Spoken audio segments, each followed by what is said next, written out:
This conference will now be recorded. अद्य शनिवासरः अथवा मन्दवासरः पौषकृष्णनवमी दशमी च दिनांक 6 फेब्रुवारी 2021 माधव निदान मधुकोष्टिका निदान प्रकरण सामनिरामदोष शंखं चक्रं जलौकान् दधतमृतघटं चारुदोर्भिश्चतुर्भिः सूक्ष्मस्वच्छातिरुद्यां शुकपरिविलसन् मौलिमं भोजनेत्रं कालाम्भोदोज्ज्वलाङ्गं कटितटविलसच्चारुपीताम्बराढ्यं वन्दे धन्वन्तरिं तन् निखिलगदवनप्रौढभावाग्निलीलम् प्रौढभावाग्निलीलम् ब्रह्मणो हि समारब्धाम् आत्रेयाद्येषु पूजिताम् अस्मदाचार्यपर्यन्तां वन्दे गुरुपरम्पराम् आयुर्वेदरतं वन्दे माधवाख्यं महागुरुम् आयुर्वेदामृतं सर्वं शिष्येभ्यो यः प्रदत्तवान् द्रष्टाज्ञानी दृष्टकर्मा कृतकर्मा तथैव च अध्यापकोऽभिषक् श्रेष्ठो महान् संशोधकस्तथा गुणैरेतैः समुदितैः यत्कार्यं प्रतनोति सः समृद्ध्यर्थं हि कार्यस्य वयं नु प्रयतामहे सरस्वत्यै नमो यस्याः प्रसादात् पुण्यकर्मभिः बुद्धिदर्पणसङ्क्रान्तं जगदध्यक्षमीक्षते आत्रेयं प्रथमं वन्दे आयुर्वेदजगद्गुरुम् आयुर्वेदामृतं सर्वं गृहीत्वा हि सुरेश्वरात् अग्निवेशादिकेभ्यो यत्प्रयच्छत् सत्तमः प्रथमं तन्त्रकर्तारम् अग्निवेशं नमाम्यहम् त्रिवारम् ओङ्कारः क्रियते ॐ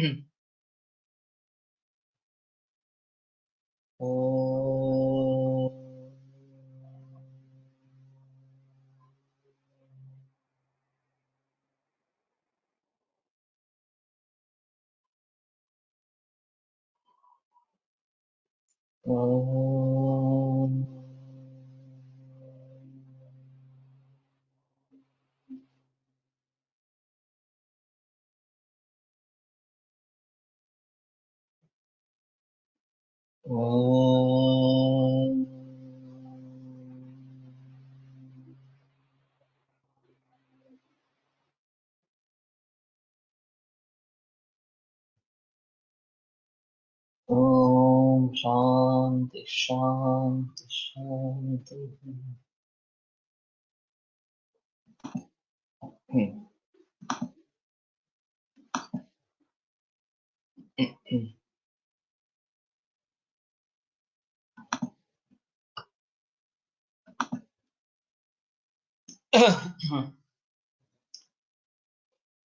आमेन तेन संयुक्ता दोषा दोषाश्च दूषिताः सामायिकतिष्ठन्ति ये च रोगास्तदुद्भवाः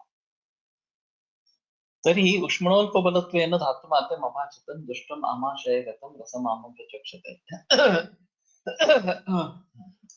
आमनिर्मितिप्रक्रिया कथं भवति इत्येतद्विषये प्रपञ्चितं गतद्विदिने तदेव अग्रतो निश्यामः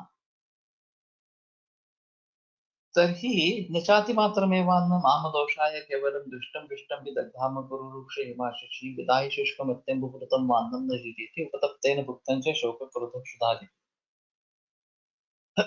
एता पङ्क्तयः वाक्यसूत्रस्थान् अष्टमे अध्याये वर्तन्ते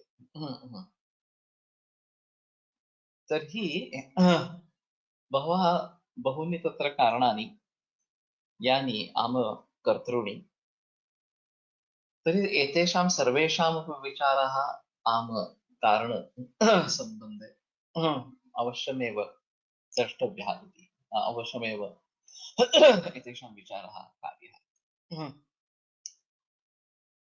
तो आम के बारे में जितने भी ये सब कारण हैं उन सभी को ध्यान में रखते हुए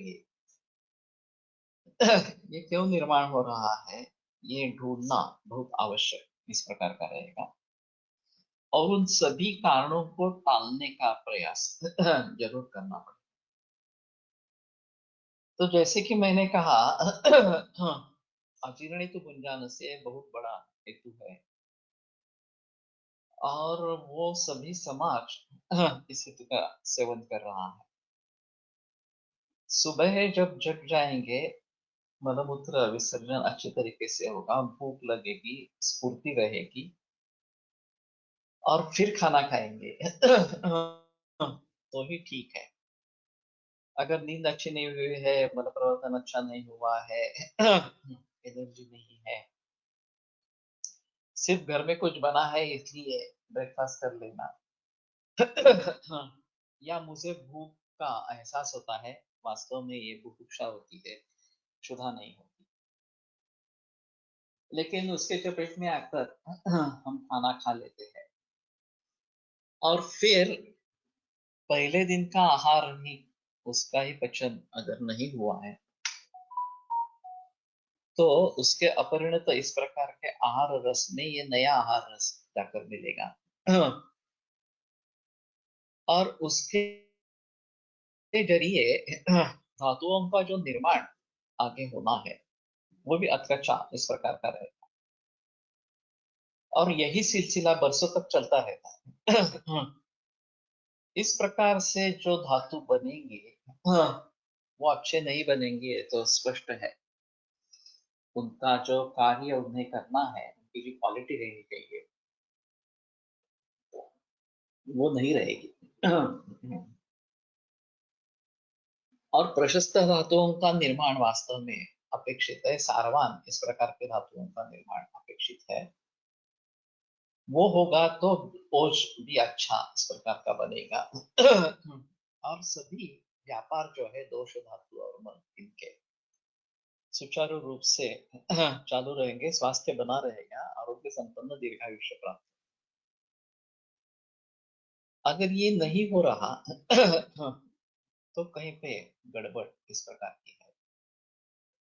इसमें अगर ऐसा होता है कि आम का निर्माण होता है और वो दोष दूष्य वगैरह से सम्मिश्र इस प्रकार का संयुक्त हो जाता है, आमेन तेन संयुक्ता दोषा दूषाश्च दूषिता आम, तो ये साम दोष, साम धातु वगैरह कहलाएंगे। और जब हम जाठरा में से फिर से शुरुआत करेंगे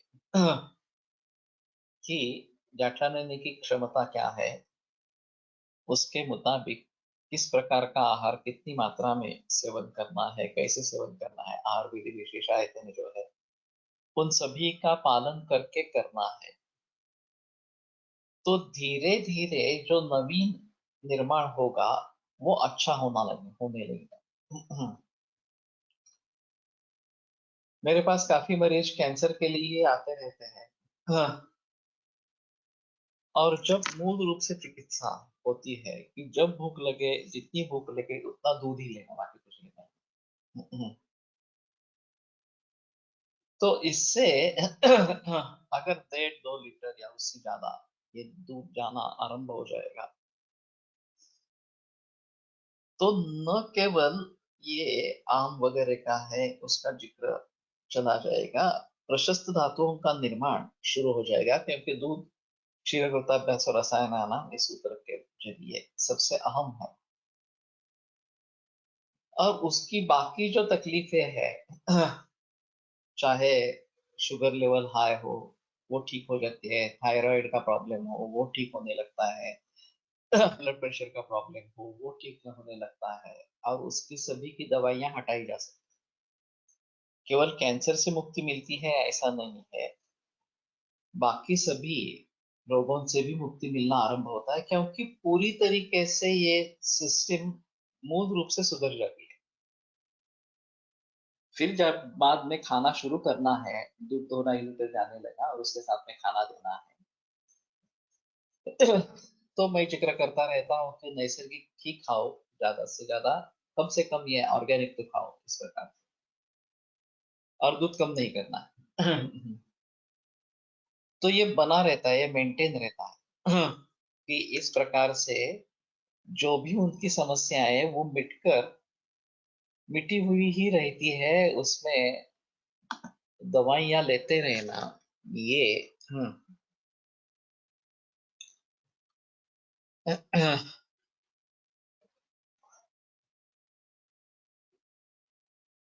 मायनर एस्ट्रोजन पॉझिटिव्ह कॅन्सर आणि थायरॉइड मध्ये शतावरी कल्प आणि चूर्ण फॉर्म मध्ये पोस्ट डिलीवरी घेतलं तर चालेल का? उसमें कोई संदेह नहीं है, चल सकता है.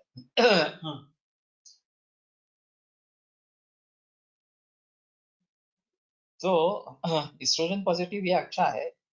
ER-PR पॉजिटिव, HER2 निगेटिव, ये सबसे अच्छा कॉम्बिनेशन है जो अच्छी तरीके से रिस्पॉन्ड करते हैं ब्रेस्ट कैंसर. इसमें कुछ भी अगर परिवर्तन है तो अच्छा नहीं है. तो कहने का तात्पर्य है कि मूल रूप से सिस्टम सुधर जानी चाहिए. और ये कार्य दूध जैसे रसायन और आहार रसायन इससे करेंगे. दूध आहार में ही समाविष्ट होता है और फिर भी एक उत्तम रसायन की तरफ से काम करता है. अर्थात मैं देसी गाय के दूध का जिक्र कर रहा हूँ.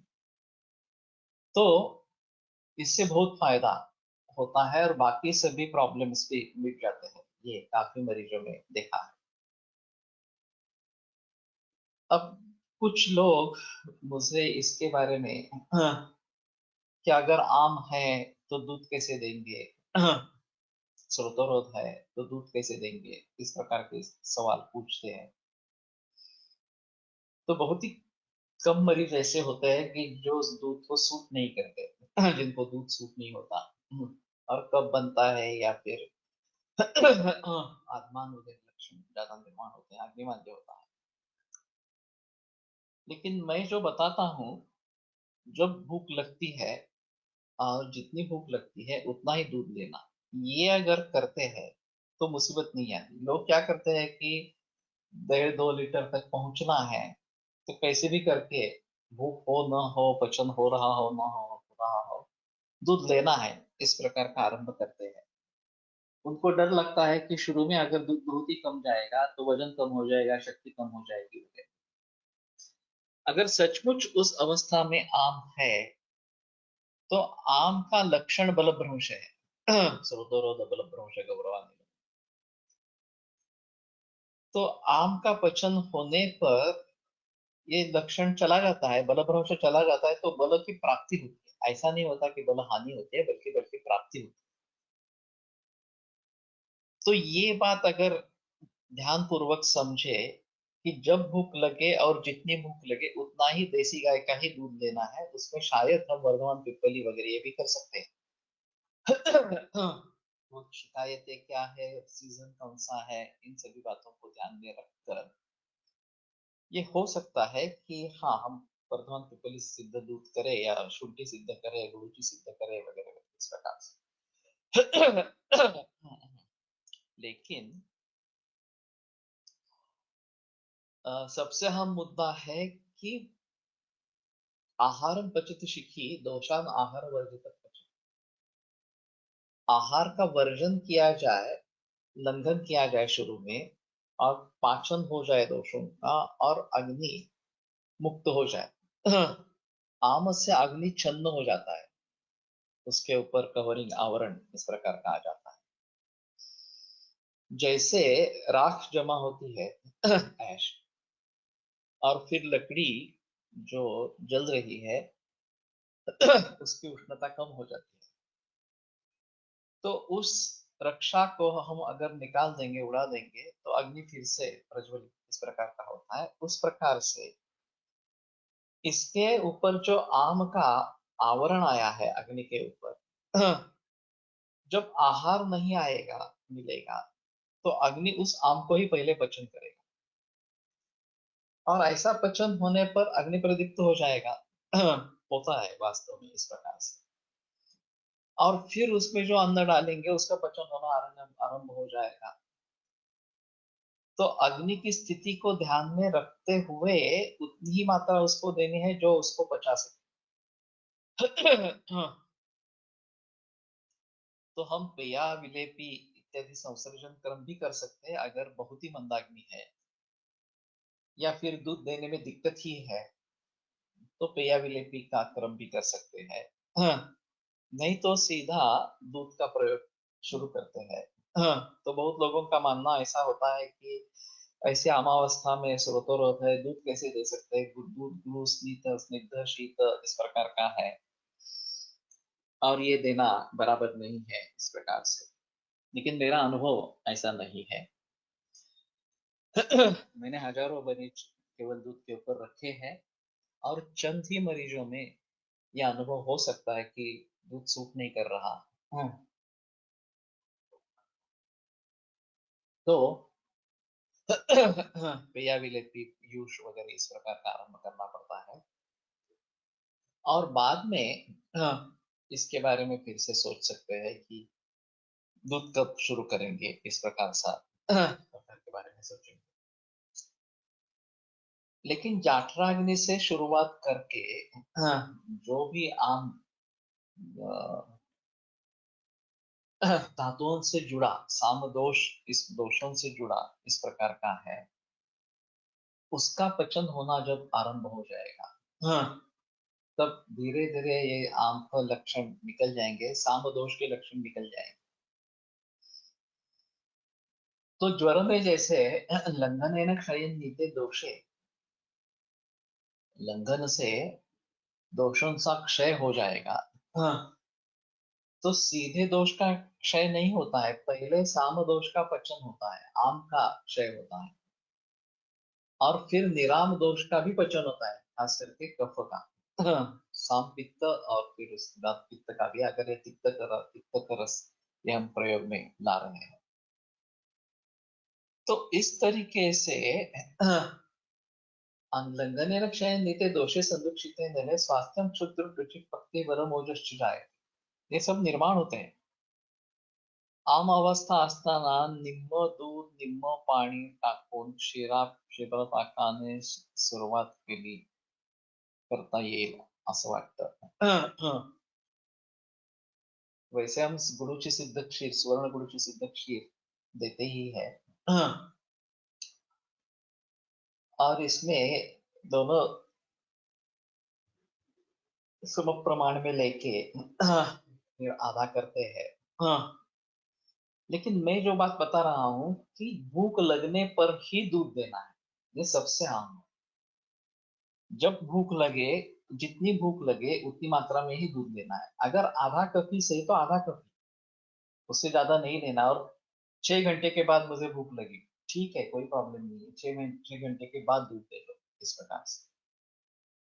अगर सच्ची अमावस्था है तो ऐसा करने पर भी उस दूध का पचन आरंभ हो जाएगा, उससे रसायन कार्य शुरू हो जाएगा, बल मिलेगा शरीर को, प्रशस्त धातु निर्माण आरंभ हो जाएगा। तो ये जब दूध अन्न के रूप में रस रक्त मांस मेद इसके जरिए जाता रहेगा, तो वहां सभी स्तर पे जो आम है दोषों से संबंध, इसमें दो चीजें हैं, साम दोष होते हैं, और साम दोष धातुओं के आश्रय से रह सकते हैं। रासनासी सप्तक के बारे में, रासना पंचक के बारे में, सप्तधातु गते वाते सामे सर्वांग ये फलश्रुति बताइए। तो सप्तधातुगत साम वायु है, धातुओं में सामता नहीं है, साम वायु है जो सप्त धातुओं के आश्रय से रह रहा है।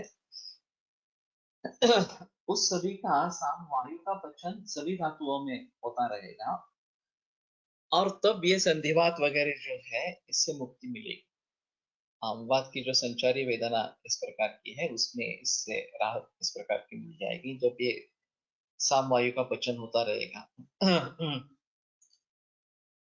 तो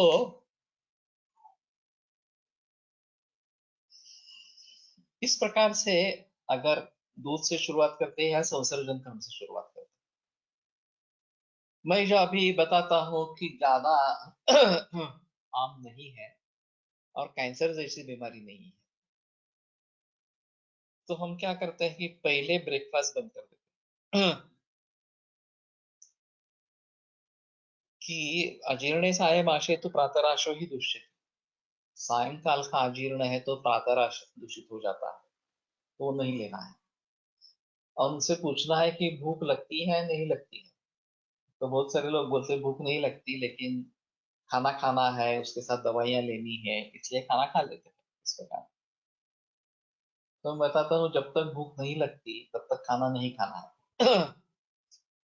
तो शायद अगर 8:30-9 बजे ये लेने की, ब्रेकफास्ट लेने की आदत है और 1-1:30 बजे खाना खाते हैं, तो बीच में 11-11:30 बजे भूख लगती है, सच्ची भूख लगती है, क्षुधा होती है, बुभुक्षा नहीं है। तो मैं कहता हूँ ठीक है, तो ब्रंच करो। हाँ, ब्रेकफास्ट करो, ब्रेकफास्ट मत करो, ब्रेकफास्ट और लंच इनके बीच में ब्रंच, ये कंसेप्ट लोगों को मालूम है। सिर सामवात ही धातु से संलग्न रहेगा या कफ पित्त भी, कफ पित्त भी रहेगा। उसके बारे में ज्यादा जिक्र नहीं की गई है कि साम पित्त ऐसे धातुओं में स्थित है, साम कफ धातुओं में स्थित है। अभी मेरे पास एक मरीज है, हाँ, जिसमें मैं कह सकता हूँ कि साम पित्त धातुओं में स्थित है और इरप्ट होता रहता है। हाँ, उसका डायग्नोसिस क्या करे, इसके बारे में काफी संदेह इस प्रकार का है। शुरू में तो लिम्फ नोड्स उभर आए थे, सर्वाइकल लिम्फ नोड्स, लेकिन वो सब बैठ गए। इंटरनल लिम्फ नोड्स अभी भी है। तो लिम्फोमा या मल्टीपल माइलोमा इस प्रकार का निदान होगा, ऐसा करके बहस की जा रही थी कि ये करो, बायोप्सी करो।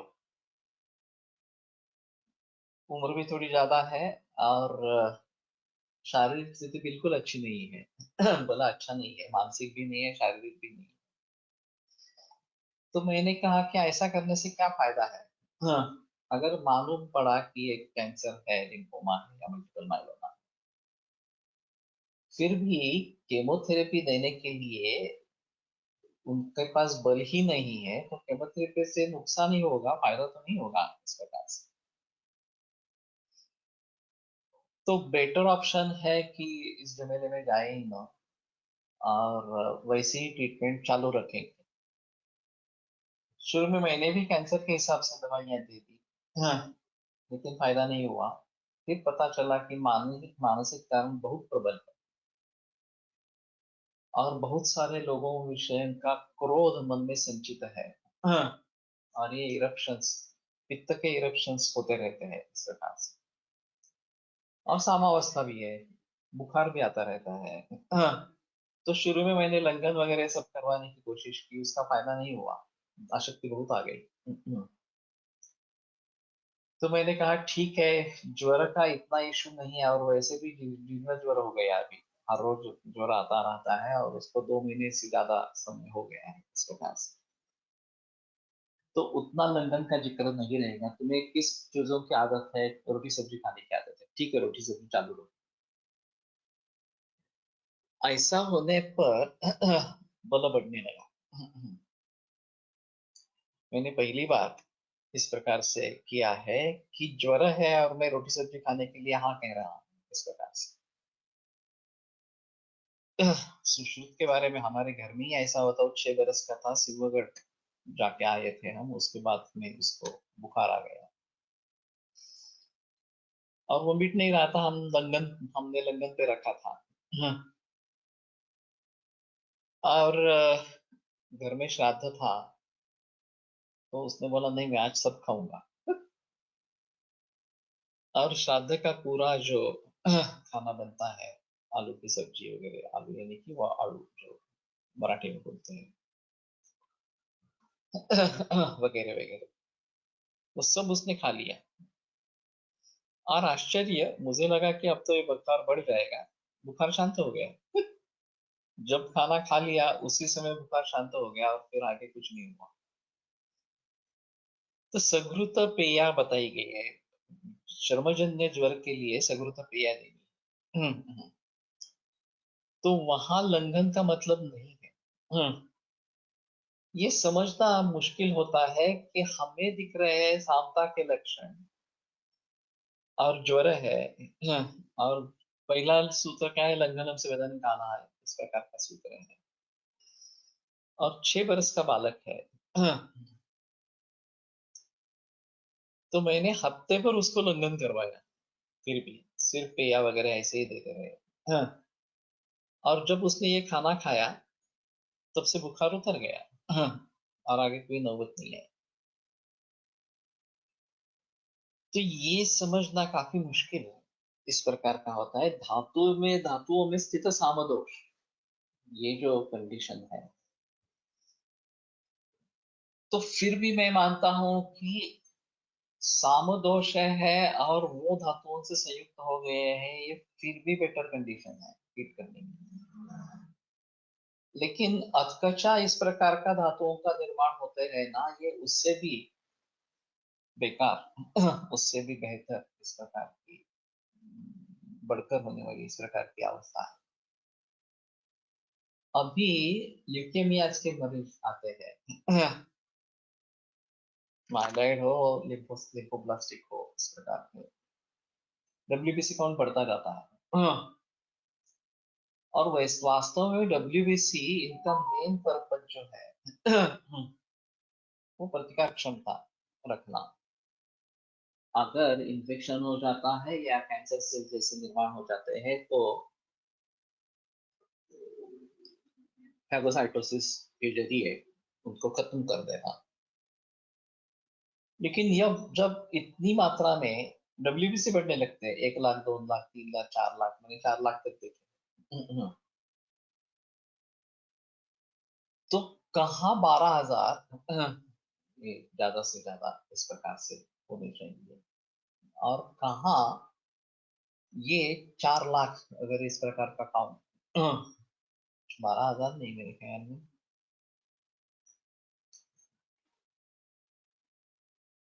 हाँ 12,000 बराबर तो इतनी बड़ी मात्रा में डब्ल्यूबीसी होने के बावजूद भी इम्यूनिटी बहुत ही डाउन है। अगर डब्ल्यूबीसी का फंक्शन इम्यूनिटी अच्छी तरीके से करना है, तो यहाँ कहाँ है इम्यूनिटी? इम्यूनिटी का कुछ पता ही नहीं है तो मतलब ये है कि जिस तरीके से वो बनने चाहिए थे उस प्रकार से वो बने ही नहीं है, गुणवत्ता उसमें कुछ भी नहीं है, बल्कि ये बोझ बन गया शरीर के ऊपर, इतनी बड़ी मात्रा में डब्ल्यूबीसी निर्माण हो गए। और फिर ये ब्लास्ट सेल्स का सिलसिला शुरू होता है कि इतनी बड़ी मात्रा में ब्लास्ट सेल्स है वगैरह वगैरह इस प्रकार से, और फिर ब्लास्टिक क्राइसिस हो जाता है, तुरंत मौत हो जाती है। तो इस प्रकार से डब्ल्यूबीसी का निर्माण होना, ये अचकचा इस प्रकार का धातुओं का निर्माण है।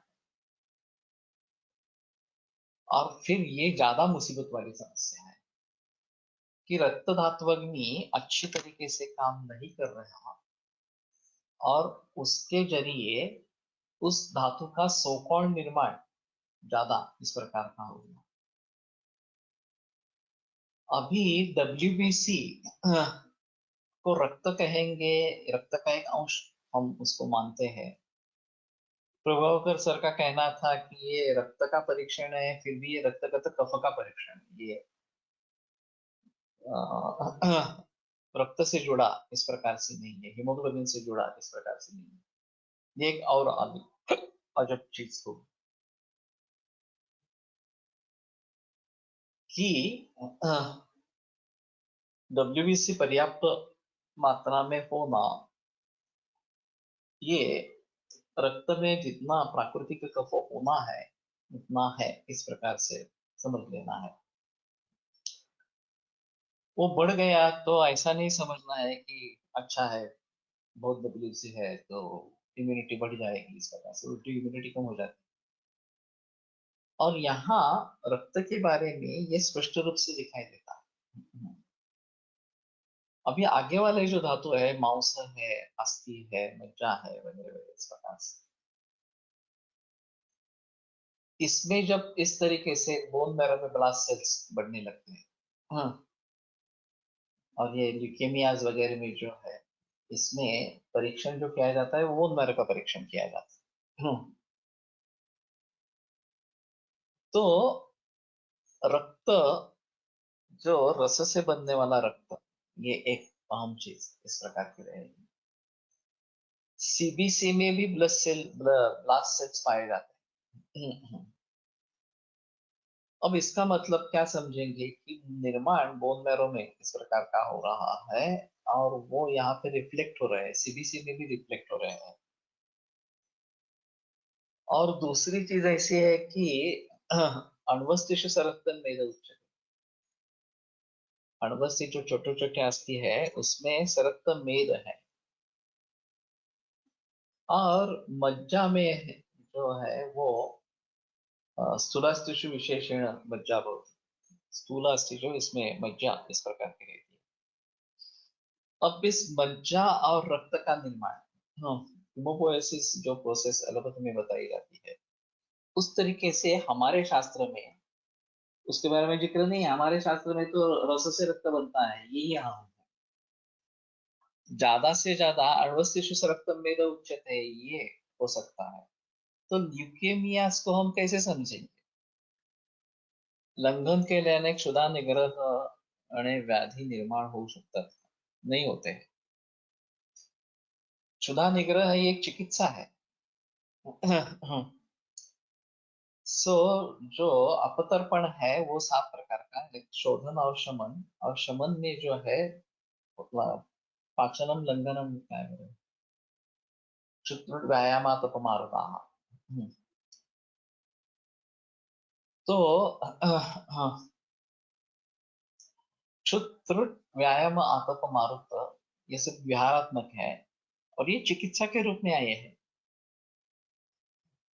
तो क्षुधा निग्रह होना है उसमें, फिर भी क्षुधा निग्रह जो विकार है वो नहीं होने वाले इस प्रकार से, क्योंकि बहुत सारा आम पड़ा है वहां पे, अपाचित अन्न है, उसका पचन हो जाएगा तो स्वास्थ्य प्राप्त होगा।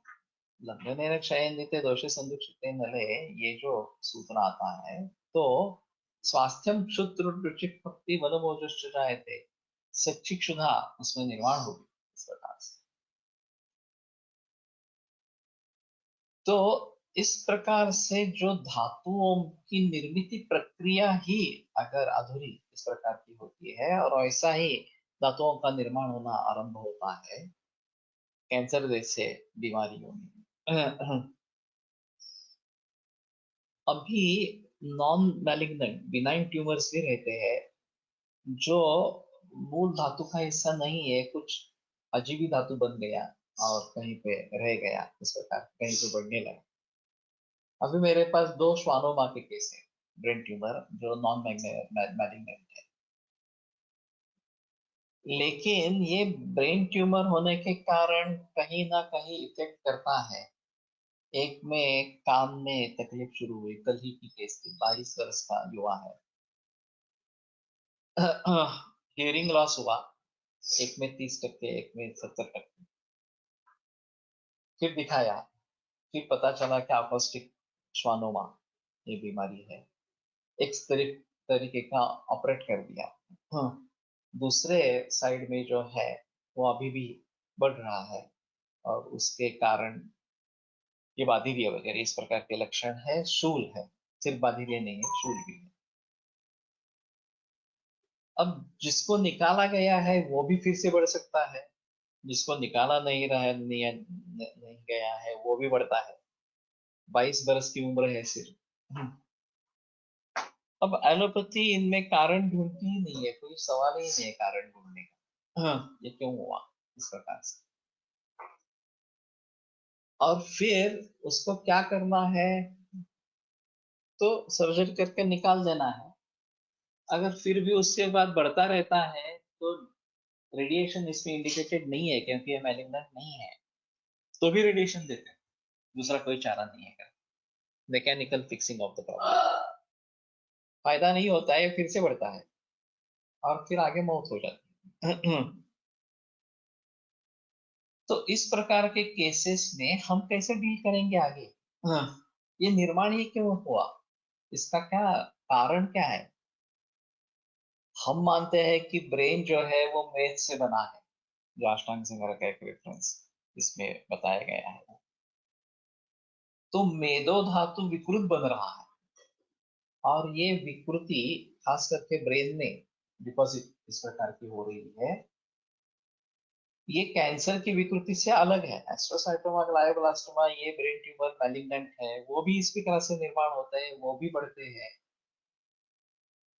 और वो ज्यादा खतरनाक है। लेकिन ये भी मेनिंजियोमा एक दूसरा उसमें है, और अपस्टिक श्वानोमा ये एक है, और दूसरा भी एक श्वानोमा है। तो ये कैसे निर्माण होते हैं? हाँ, शरीर में ही निर्माण होने वाले भाव है, कैसे निर्माण होते हैं? तो जब इस प्रकार का धातु कुछ अधूरा इस प्रकार का निर्माण हो जाएगा तो सबसे दिक्कत वाली बात है। हम जब रसायन चिकित्सा की शुरुआत करेंगे, केवल दूध पे रुक पर रखेंगे, और ये जो मेद अच्छे तरीके से नहीं बन रहा, लाइपोमा सिंपलेस्ट है, मेद अच्छे तरीके से नहीं बन रहा इसका। लेकिन इस प्रकार के श्वानोमा और दूसरे इस प्रकार के विकार, उसमें फाइब्रोएडिनोमा, ये ज्यादा मरीज मैंने देखे नहीं है फाइब्रोएडिनोमा। नहीं, क्या फाइब्रोएडिनोमा का तो देखते हैं, ये नर्वस टिश्यू से जुड़ा है।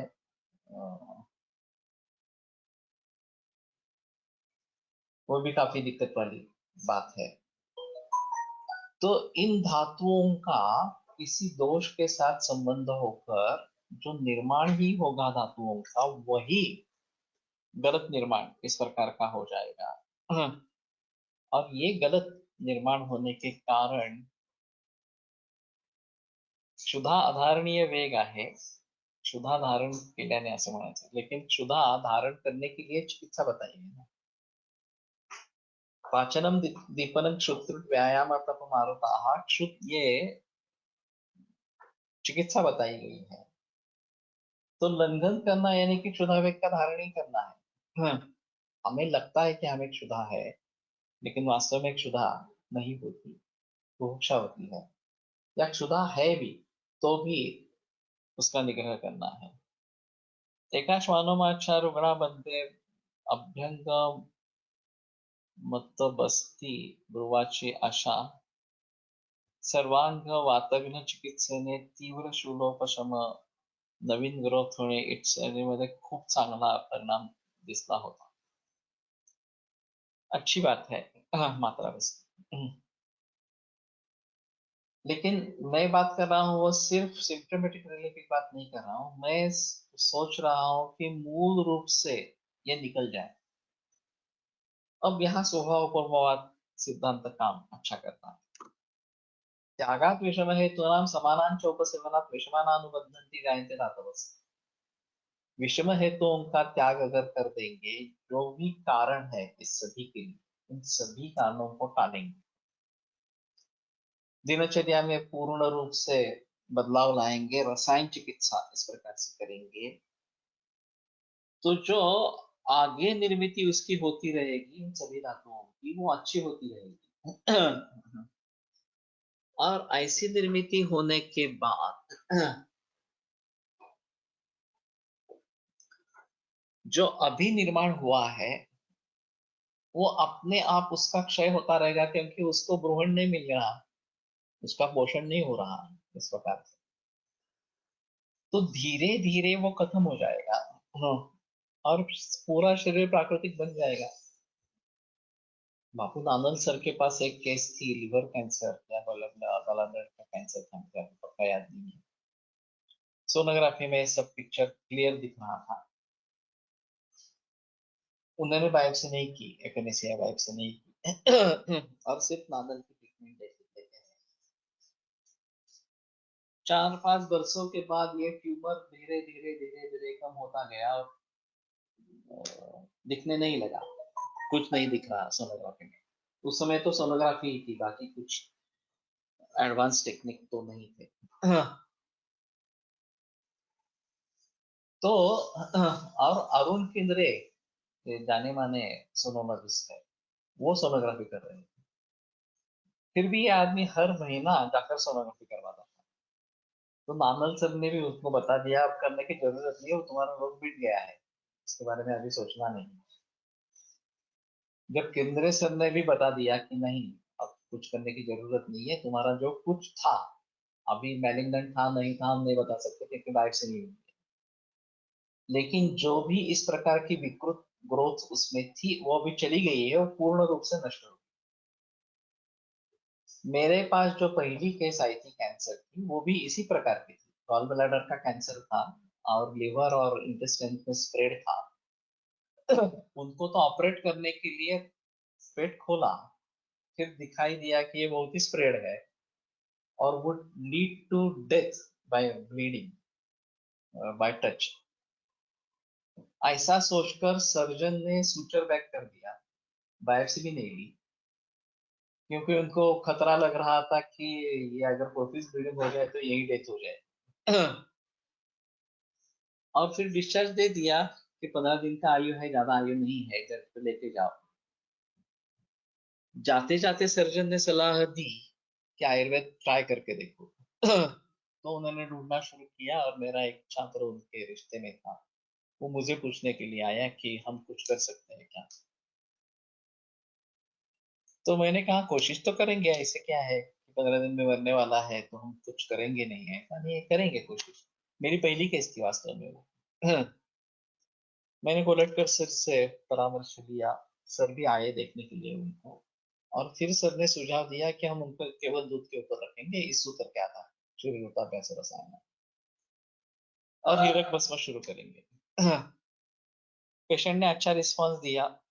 शुरू में तो तीव्र बुखार था 104 तक, तो स्वर्ण स्वच्छकर ताप्य लेह वगैरह इस प्रकार की कुछ दवाएं दी दी, तो बुखार उतर गया। और फिर दूध बढ़ने लगा, और उनकी उम्र भी ज्यादा थी। 67 उम्र थी उस समय में, और अशक्ति बहुत ही थी। एक 6 महीने में वो बंगला था उसके इर्द गिर्द घूमने लगे, घर में शुरू तो चलना शुरू होना, और सिर्फ दूध पे ही थे, 1.5-2 लीटर तक दूध पी रहे थे। 5 बरस तक वो 1.5 लीटर का दूध पीते ही रहे और 33 बरस जिंदा रहे। 99 ईयर एज में उनकी मौत हुई। उस समय तो मुझे अक्ल नहीं थी ज्यादा, तो हमने सोनोग्राफी करवाई एक्चुअली, और सोनोग्राफी में वो सब ट्यूमर चला गया। जो growth from gall bladder, rising from gall bladder, spreading into liver और कोलन, ये जो स्थिति थी, वो अगले 5 बरस में वो पूरा निकल गया, ट्यूमर कुछ भी नहीं रहा वहां पे, लेकिन मेरे पास रिकॉर्ड नहीं है, क्योंकि पेशेंट खुश था कि ठीक है, अभी कुछ नहीं है अंदर, इस प्रकार से सिम्टोमेटिकली कुछ था नहीं, और वैसे इतने बरस जिंदा रहे। तो उन्हें कुछ लेना देना नहीं था कि मेरा रोग ठीक हुआ नहीं हुआ, इस प्रकार से। तो मेरे पास वो रिकॉर्ड जेरोक्स करके रखनी चाहिए थी, लेकिन इस मरीज के रिकॉर्ड नहीं, आगे तो सभी मरीजों के रिकॉर्ड रखे हैं, इसमें कोई प्रॉब्लम नहीं है। लेकिन ये कहाँ गया ट्यूमर? तो मेरा कहना है कि जो भाव जिस तरीके से निर्माण होता है शरीर में, उसी तरीके से उसको रिवर्ट कर सकते हैं। अगर हम किस प्रकार से निर्माण हुआ ये समझ सकेंगे, तो उसको रिवर्ट कैसे करेंगे ये समझ सकेंगे। अगर निर्माण के बारे में ही पता नहीं है तो कैसे रिवर्ट करेंगे? मेरी ऑन्कोलॉजिस्ट के साथ काफी बहस हुई थी, और उसका कहना था कि एक बार इस प्रकार का ट्यूमर निर्माण हो गया, तो अगर हम सर्जरी, केमोथेरेपी, रेडिएशन इस प्रकार की ट्रीटमेंट नहीं करेंगे तो वो खत्म कैसे होगा? खत्म होगा ही नहीं। मैंने कहा लॉजिकली तो खत्म होना चाहिए। ये ऐसा नहीं है कि बाहर से कुछ शरीर में घुस गया है और वहां पे जाकर बैठ गया है, शरीर में ही निर्माण हुआ है। तो जिसका उत्पत्ति उसकी जिसकी हो सकती है, उसका लय भी होना चाहिए। ऐसा नहीं है कि लय नहीं होगा। ज्यादा से ज्यादा ट्यूमर है, पार्थिव है, तो पृथ्वी का लय जल में और जल का लय अग्नि में, इस प्रकार का होना चाहिए। और अग्नि में एक बार जल लय हो गया तो दिखाई नहीं देगा, सोनोग्राफी में, एमआरआई में, किसी में भी दिखाई नहीं देगा। इस प्रकार से। तो कहने का तात्पर्य अर्थ है आकाशात वायु वायु अग्नि अग्नि आपा अग्नि पृथ्वी, ये जो निर्माण का क्रम है उसका बिल्कुल विपरीत क्रम विलय के बारे में होता है। पृथ्वी से जल, जल से अग्नि, अग्नि से वायु, इस प्रकार से, और फिर आकाश। मेरे पास दूसरी एक केस थी, प्रोस्टेट कैंसर था। और फिर उसके जरिए पेट में एक बड़ा ट्यूमर बढ़ने लगा पेरिटोनियम में। तो वो काफी बड़ा हो गया, उसके बारे में उन्होंने सलाह ले ली कि क्या करें। एक सर्जन ने कहा ऑपरेट करेंगे, दूसरे सर्जन ने कहा बेटर नॉट टू ऑपरेट, इस प्रकार से।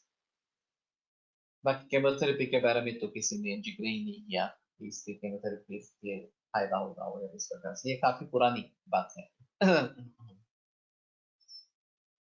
तो वो मेरे पास आए, मैं बम्बई में प्रैक्टिस करता था बुलुन में, और ये विले पार्ले रहते थे। हर 15 दिन वो विले पार्ले से मेरे पास बुलुन में आते थे। लोकल से आना जाना होता था। उम्र भी उनकी भी ज्यादा थी, 70 के आसपास उम्र थी। और पेट में वो बड़ा ट्यूमर था, उसके साथ पानी था। और 18 inch by 10 inch by 15 inch ऐसा कुछ ट्यूमर का साइज था। तो मेरे पास आने के बाद मैंने सिर दूध पे रखा, और वो 3 लीटर तक दूध पीने लगे। वो बोल रहे थे कि रुचि नहीं लगती।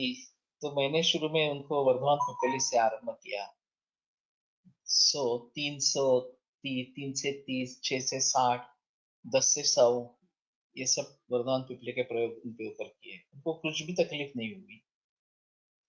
और मैंने कहा था कि आप वो पिपली का तलते जो है वो भी खा लो। तो बड़े आनंद से खाते थे, अच्छा लगता है, तीखा लगता है लेकिन अच्छा लगता है। पिष्टास्ता बलिभिः सेव्याः, ये सूत्र है। तो पिष्ट है तो बलवान अगर आदमी है तो पिष्ट पिपली भी ले सकता है, खा सकता है, इस प्रकार से। लेकिन ये सब करने के बावजूद, और फिर हिरण्यकश्यप वगैरह ये भी दवाइयां चल रही थी, ये सब करने के बावजूद भी ट्यूमर बढ़ा नहीं, लेकिन घटा भी नहीं, कम भी नहीं हुआ, वैसा ही रहा। लेकिन सूजन थी थोड़ी सी पाँव में, वो चली गई। पेट का आकार थोड़ा कम हुआ, ज्यादा तो कम नहीं हुआ। फ्लूइड फिल भी था, फिर भी था। केवल दूध पे ही थे, बाकी कुछ नहीं ले रहे थे, और 1.5 बरस इस प्रकार से केवल दूध पी रहे थे, आनंद से रहे। फिर मैंने वर्धमान बल्ला तक का भी प्रयोग किया, एक बल्ला तक से लेकर 10 बल्ला तक पहुंचे। और वो कूट कर थोड़ा सा दूध में डालने के लिए कहा था, उसका भी कोई दुष्परिणाम नहीं हुआ। सिर्फ जब 10वें तक पहुंचे तो वो बोले मुझे थोड़ी खुजली होने लगी है, थोड़ा रैश दिख रहा है। तो टेपर ऑफ कर दिया, तो फिर और खोबरेल तेल लगाने के लिए कहा, उससे भी उसकी शांति होगी, ज्यादा कुछ करने की जरूरत नहीं पड़ी। और फिर अगले वर्षा ऋतु में वो पानी बढ़ गया और उनकी डेथ हो गई 1.5 बरस के बाद। तो ये दूसरा अनुभव है कि जिसमें हम पूरी तरीके से रिवर्ट नहीं कर पाए। पहले केस में पूरी तरीके से रिवर्ट हो गया, ये शायद ट्यूमर का साइज ही इतना बड़ा था कि वो रिवर्ट होने में काफी समय लगेगा। बढ़ा नहीं, ये भी अच्छी बात है। कम नहीं हुआ लेकिन बढ़ा नहीं, ये भी अच्छी बात है। तो ऑन्कोलॉजिस्ट का कहना था कि नहीं नहीं, वो तो कम हो जाना चाहिए। हमारे देखो रिजल्ट्स कैसे होते हैं, हम केमोथेरेपी दे देते हैं, ट्यूमर का साइज रिड्यूस हो जाता है, मार्कर्स कम हो जाते हैं। तो उसी तरीके का नतीजा हम, अगर आयुर्वेद को प्रूव करना है तो उसी प्रकार का नतीजा हमें चाहिए आयुर्वेद से, आयुर्वेद की दवाइयों से। मैंने कहा ये पैरामीटर ही नहीं है हमारा, क्योंकि हम सेल्स को मार नहीं रहे। आप सेल्स को मार रहे हैं तो ट्यूमर कम हो जाएगा, इसमें कोई संदेह ही नहीं है। यही क्राइटेरिया हमारे लिए कैसे रहेगा? तो वो समझ ही नहीं पा रहे थे कि हमारे में ये क्राइटेरिया है तो आपके लिए ये क्राइटेरिया नहीं है, ऐसा कैसा हो सकता है? दोनों के लिए समान क्राइटेरिया। मैंने कहा आपका प्रिंसिपल ही अलग है, डिस्ट्रक्शन ऑफ सेल ही प्रिंसिपल है, और हम इम्यूनिटी की बात कर रहे हैं। तो रसायन चिकित्सा की बात कर रहे हैं, प्रशस्त धातुओं का निर्माण कर रहे हैं, ये अपने आप मिटने वाले हैं। तो त्यागात विषम हेतु नाम, विषम हेतुओं का अगर त्याग हो जाएगा तो विषम धातुओं का अनुबंध टूट जाएगा, और सम हेतुओं का सेवन करेंगे तो सम धातु निर्माण होते रहेंगे। ये बहुत धीरे होने वाली प्रोसेस है। अगर कैंसर निर्माण होने में 5-6 बरस लगे हैं तो दुरुस्त होने में भी उतने बरस लगेंगे। ये तो सही है। और हम उनको कुछ नहीं कर रहे। उसका हेतु केचित तत्रापि मन्यन्ते हेतुम हेतोरवर्तनम, हेतुओं का नहीं होना, ये यही उसमें हेतु इस प्रकार का। और जो हम खाना देंगे, वो दूध जैसा खाना, ये केवल प्रशस्त धातु निर्माण करने वाला ही अगर देंगे तो विकृत धातु को निर्माण होने का चांस ही नहीं है। लेकिन ये धीमी प्रोसेस है, बहुत धीरे धीरे गति से चलती रहती है। हाँ। और अगर कैंसर बहुत एग्रेसिव है तो उसकी विजय हो जाती है और व्यक्ति की मौत हो जाती है। What option can we think for Samavata and Samakapha, like Sutta Shekhar for Samapitta?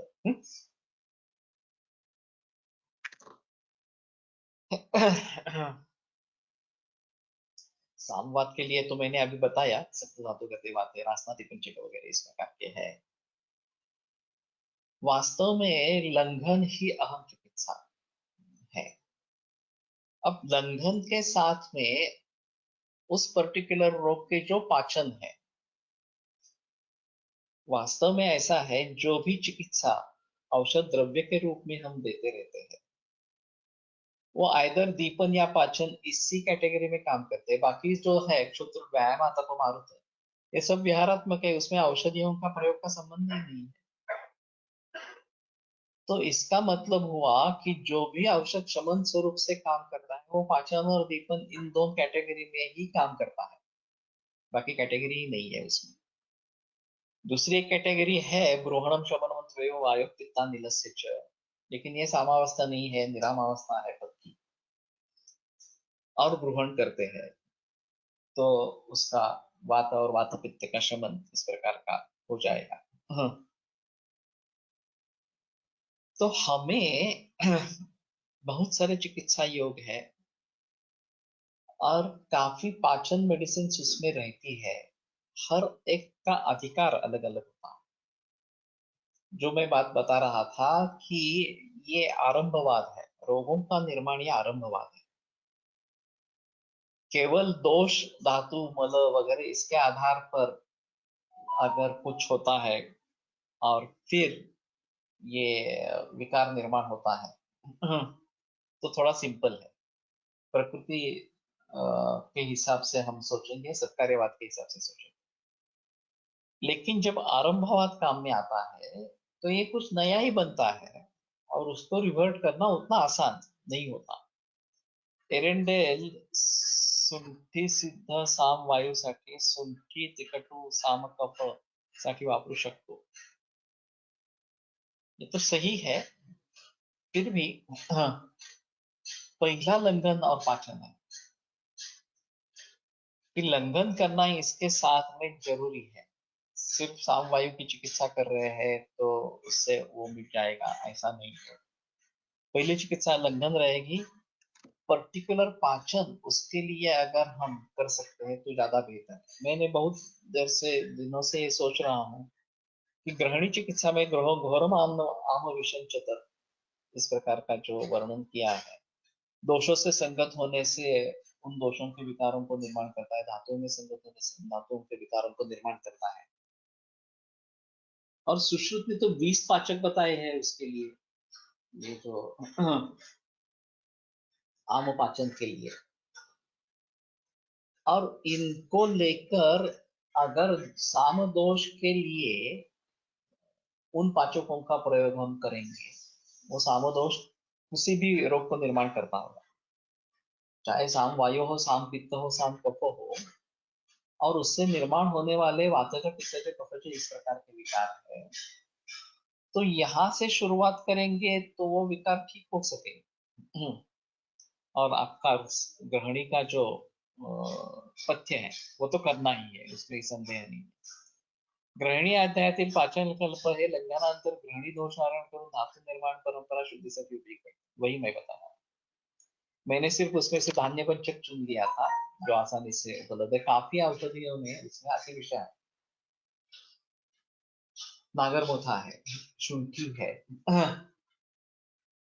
तो एक पाचन के हिसाब से इनके बारे में सोचना है, और फिर आम दोषों के साथ संबद्ध है, आम जो है वो धातुओं के साथ संबद्ध है, तो इसके आधार पर चिकित्सा हो सकती है पर्टिकुलर धातु के लिए। अगर पर्टिकुलर धातु का कैंसर है, मान चलते हैं वो ऑस्टियोसार्कोमा है इस प्रकार से, तो इस धातु पाचक के ये जो ग्रहणी वाले जो आम पाचक है और सामावस्था है या निर्माण इस प्रकार का अधूरे धातुओं का निर्माण इस प्रकार का हो रहा है, तो उसके बारे में हम इस प्रकार से सोच सकते हैं कि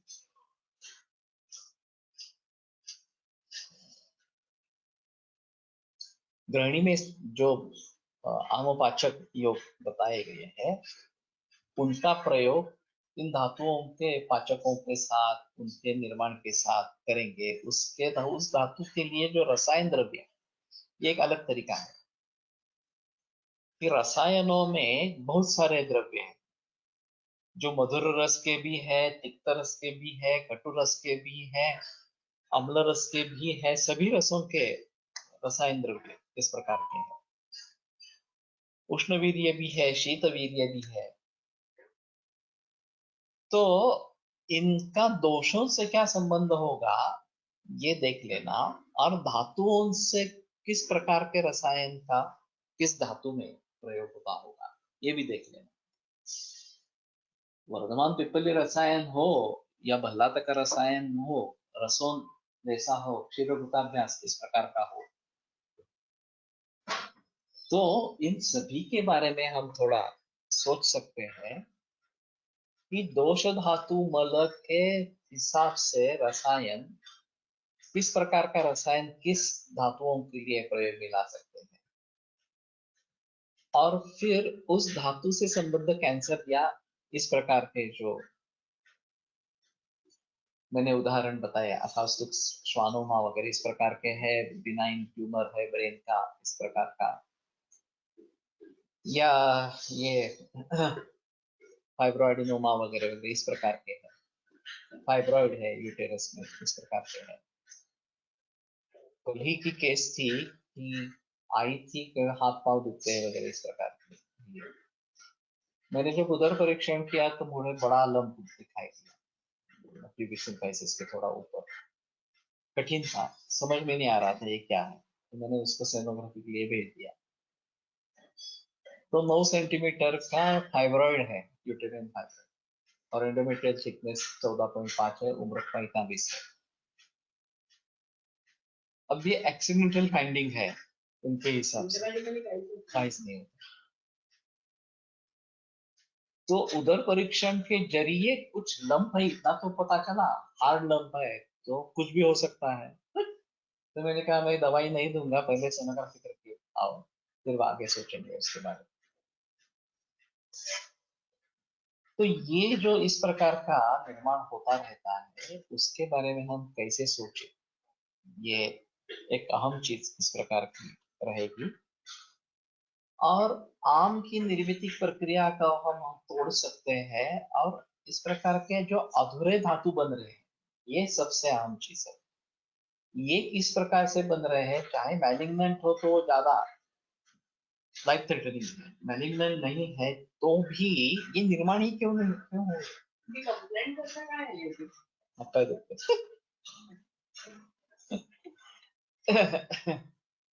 और सीए वगैरे ते ट्रीटमेंट पेशंट असेल म्हणजे पहिली सुरुवात असते की पाय एवढीच कंप्लेंट नव्हती काही नाही, पोटात दुखतं असं असतं किंवा पोटात काहीतरी जाणवतं असं असे काही असतं, असे पण असतं सुरुवात काय झाली तर पाय दुखतं। तो ठीक है, यहाँ पे रुकते हैं। सोमवार से फिर चर्चा का सिलसिला रहेगा। लेकिन ये आम कंसेप्ट अभी भी पूरी नहीं हुई है। अगले गुरुवार को फिर इसी को आगे बढ़ाएंगे। और इस प्रकार के धातुओं का जो निर्माण है, जो काफी कष्टदायक इस प्रकार का है, आधा अधूरा इस प्रकार का है, तो ये हमारे लिए एक अहम चीज है। हमने दोष धातु मल के आधार पर ही सब क्यों किया, अवयवों पर ज्यादा जोर क्यों नहीं दिया, इसकी स्पष्टता इसमें मिलती है। तो ये बात काफी ध्यान में रखनी जैसी इस प्रकार की है।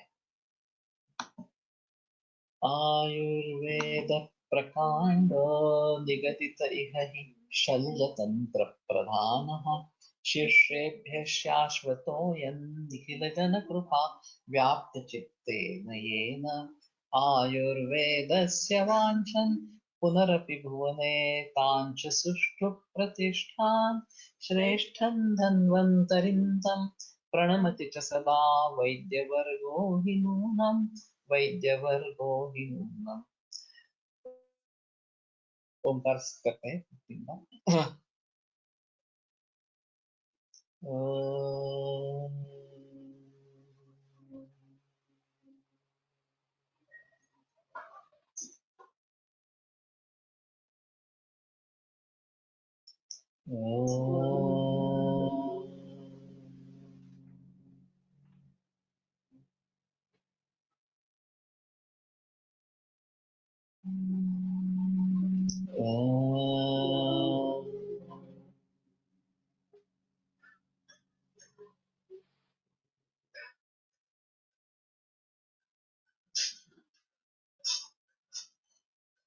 ओम शांति शांति शांति।